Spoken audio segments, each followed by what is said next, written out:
Toto je testovací video z telefonu Poco X6 Pro v základním režimu v nastavení 1080p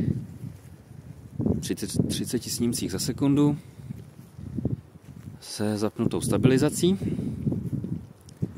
V tomto režimu lze přepínat mezi oběmi fotoaparáty. Lze teda mimo hlavního využít i ultraširokouhlí